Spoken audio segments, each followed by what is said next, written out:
Hi everyone, it's Michelle Mira. I've had an experience that I want to talk about in business because I'm sure that eventually everyone will run into this in some way or another. So I've had people that joined my business. They were very excited. We had great rapport. They started off with a bang. I felt like they were friends. I felt like this was going to be an ongoing relationship. And then they start letting me know that they don't like what I'm doing. They don't like the way I'm doing things. They want me to do it a certain way. They want me to do meetings. Why am I not doing meetings? They want me to do three-way calls. They start, wanting me to work with their people, and they're looking to me to work with their people. And what I've learned in the past, and some people may disagree with this, but I've worked for several companies where I did a lot of three-ways. I was doing three-ways most of the day. I would go with my people to prospect other people. I would go and I would close their prospects for them.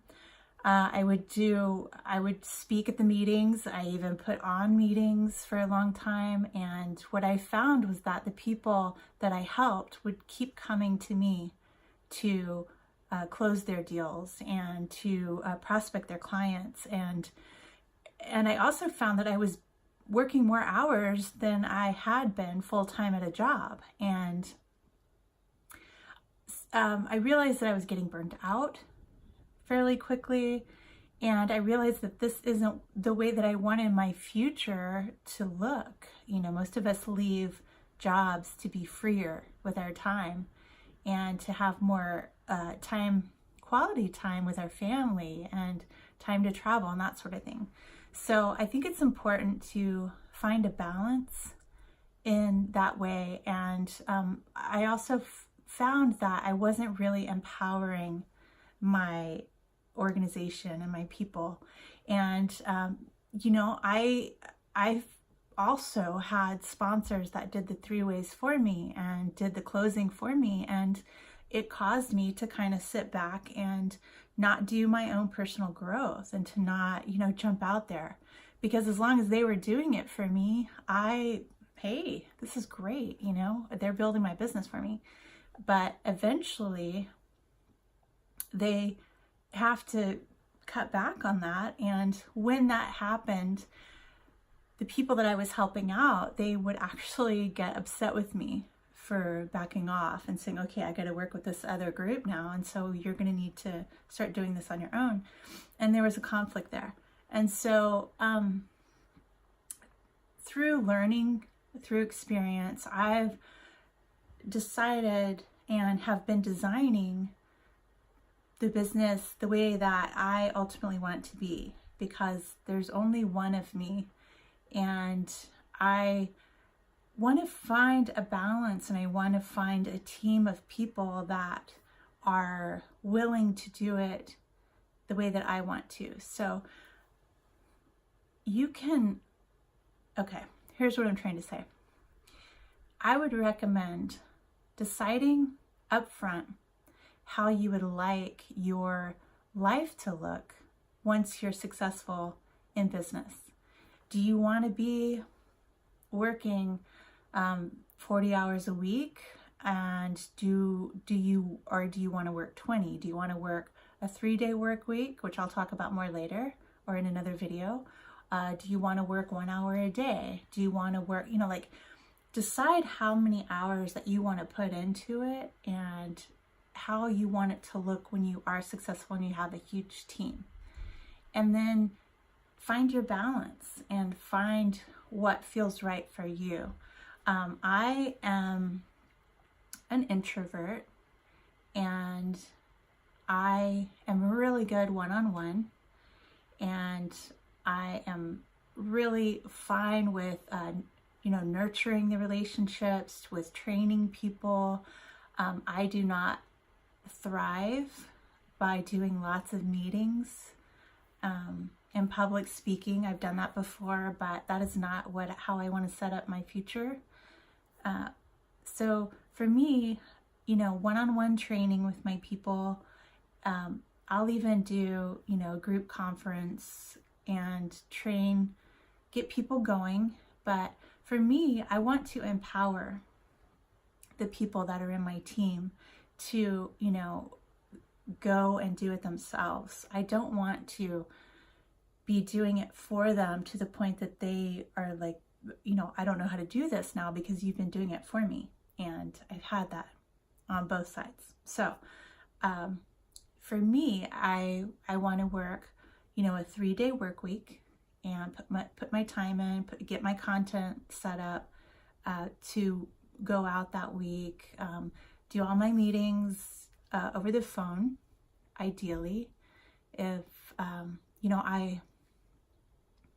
my group that I haven't met anybody in person, and we've been communicating on the phone and online, and that's my preference. And I chose the company that I'm working with now because they are automated, because I can do all of it online, and I want to set that up for my team. So I am going to recruit and keep recruiting new people into the business until until my group is full of people that want to build it the way that I want to build it, that they are, you know, introverted, or that they, you know, they're comfortable with no meetings, that they're comfortable with no 3-ways, that, you know. Now that doesn't mean I won't support someone if they want to put on a meeting, or if they thrive doing 3-way calls and they want to do that for their team. I will back them 100%, you know, however they want to build it. But my goal is to attract my tribe of people that like the way that they like my style, they like, you know, me as a leader, they like being on this team. And I recommend that you do the same thing. Get really clear on who you want to be in your team. What kind of person are they? How old are they? How do they want to build this business? You know, just kind of get in your mind, and it won't always fall into place like that, but it's really good to be clear about what you want to draw in as your team. And then you'll have less of these conflicts with people that just maybe aren't matched perfectly with you. And not everybody is going to match perfectly, and that's just part of it. I don't want to force anybody to stay on my team that wants to build it another way. They can, you know, they can obviously attract their tribe, their people. So if this happens to you, I don't want you to get discouraged. You know, just know that you can keep bringing in people until you have your core tribe of people to work with. And this doesn't mean that you shouldn't do personal work to try and, you know, get a little out of your comfort zone, to better yourself. I'm all about that. I think that you should always be learning and growing and trying new things, and I do that myself. I'm just coming from a place of I forced myself to be the public speaker. I forced myself to do 3-ways and webinars and do meetings for people, and I found that it really didn't help in the long run doing it for people. So empowering people to do it the way that they want to do it is a completely different style of leadership, and I think it's more effective.